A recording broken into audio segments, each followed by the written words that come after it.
We begin this Sunday morning with President Trump's bold agenda and the incredible pace with which he is moving while exposing corruption from government's out-of-control spending. This past week, President Trump's third week in office, Elon Musk and Doge moved to shut down the U.S. Agency for International Development, or USAID, after uncovering questionable recipients of the $40 billion in taxpayer money paid out every year from USAID. The White House says the payouts included $20 million to protect a version of Sesame Street in Iraq, $2 million of grant money to fund sex change operations in Guatemala, millions more toward international liberal media, including federal agencies paying for Politico, and millions more paid to groups like terrorist groups like Al-Qaeda.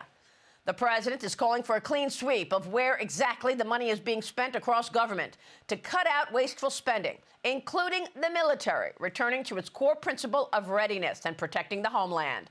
The defense plan includes a so-called Iron Dome or golden sphere around America, similar to Israel, which the president outlined in an executive order as Congress works to fund an increase in U.S. defense spending of some $125 billion in an upcoming reconciliation package.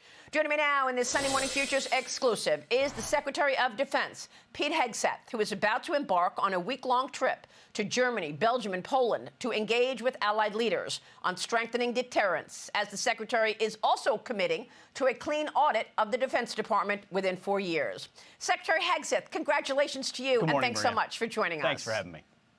So tell us about this upcoming look at the spending at the Defense Department. Should we expect hundreds of billions of dollars in wasteful spending there? Unfortunately, I think so. And the president is right. He's setting the pace. And he is also correct that American taxpayers deserve to know exactly how and where their money is spent. The fact that I have to commit, Maria, to an audit being done in 4 years is bad enough. The Pentagon should be able to pass a budget right now. Thankfully, the Marine Corps has passed a clean audit for 2 years in a row, and I applaud them. But that needs to go across the entire department. So that will be a focus. Where we spend dollars, we need to know, or when we spend dollars, we need to know where they're going and why. That's simple accounting, and that has not existed at the Defense Department. We're going to fix that. But that's not even Doge. I mean, we welcome Elon Musk and Doge coming into our department to help us identify additional ways in which we can streamline processes, fast-track acquisitions, cut waste, cut tail to put it to tooth. We know in a world where America's, $37 trillion in debt, resources will not be unlimited. So every dollar we can find that isn't being spent wisely is one we can put toward warfighters. So we welcome Doge at DOD. We will partner with them, and it's long overdue. The Defense Department's got a huge budget, but it needs to be responsible. All of this, as you're also looking to modernize, President Trump told me he'd like to call it a golden sphere. Or, I know we talked Iron Dome because Israel has that. Will this spawn a whole new effort to modernize and bring new innovation into the U.S. military? Well, what are the plans? It's a great question. Modernization is an incredibly important part of what we're doing at DOD. Take our nuclear triad, for example. As Russia's got a massive nuclear arsenal. China is racing to build theirs quickly, hundreds of new nuclear weapons year by year. We need to update our nuclear triad on land, in sea, and on air. But that also includes the Iron Dome. Iron Dome or Golden Dome, whatever you want to call it, we have embraced the executive order of President Trump. We're going to ensure it's included in reconciliation money, in the FY26, all our budgets going forward, to invest in the ability, Maria, get this, novel idea, to defend our homeland. That's why we're focusing on our southern border and the invasion there, the 100% operational control, and then our skies. So as President Trump is, he's a visionary, just like Ronald Reagan with this SDI back against the Soviets.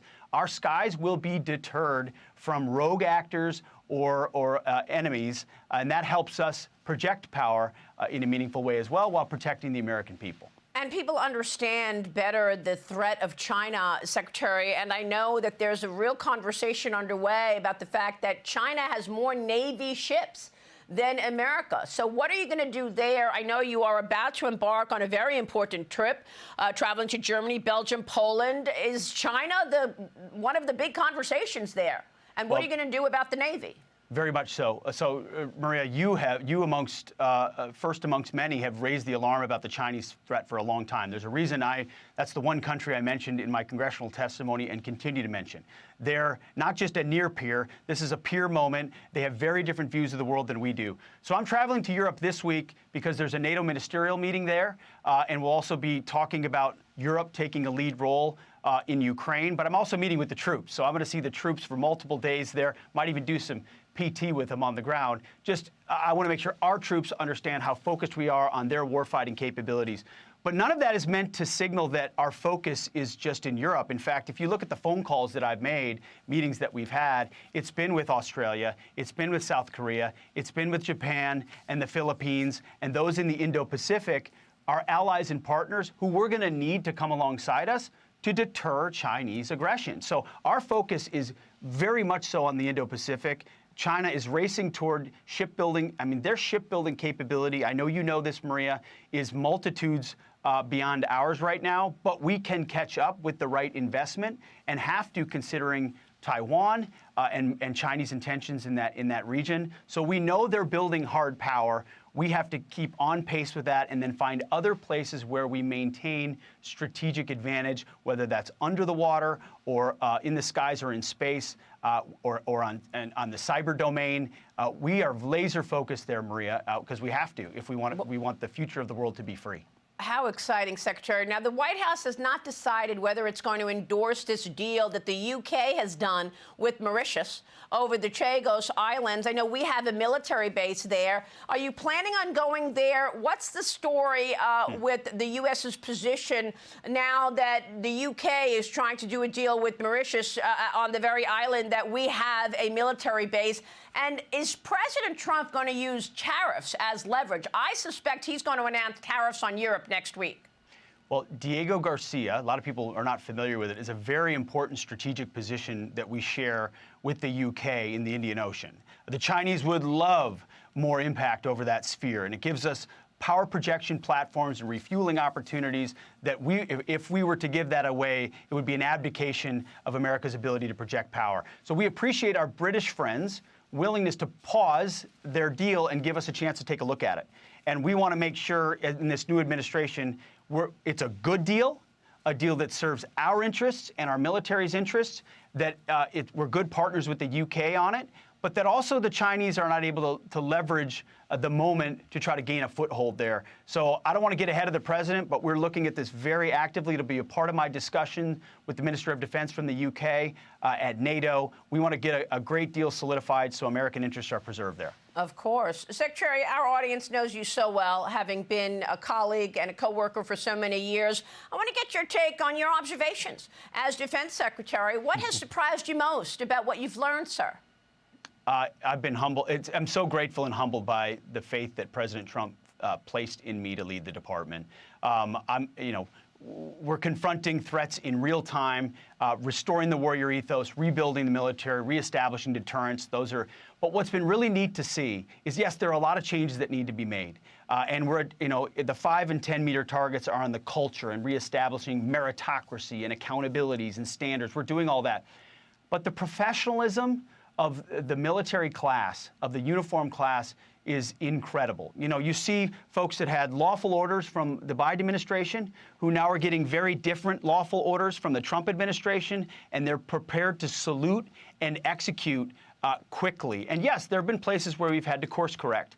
But I'm proud to come alongside the 1.3 million uniformed members of the department who execute America's national security approach and do so with fidelity only to the Constitution and the rule of law. And that's all you can ask for. And let me say, they're so excited to have President Trump as their commander-in-chief. You see it in the recruiting numbers, right? You see it in the burst of folks signing up, not just in the Army, but in the Marine Corps and the Navy. There is an electricity to the Defense Department right now because of their leadership.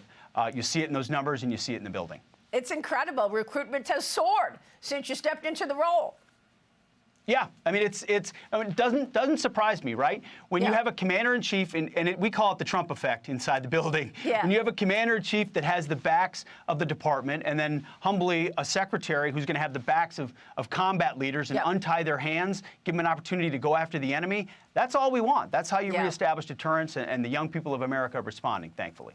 Thank God for our military, and thank you so much for being here, Secretary. We'll be watching your work when you go to your NATO meeting. Thank you, sir.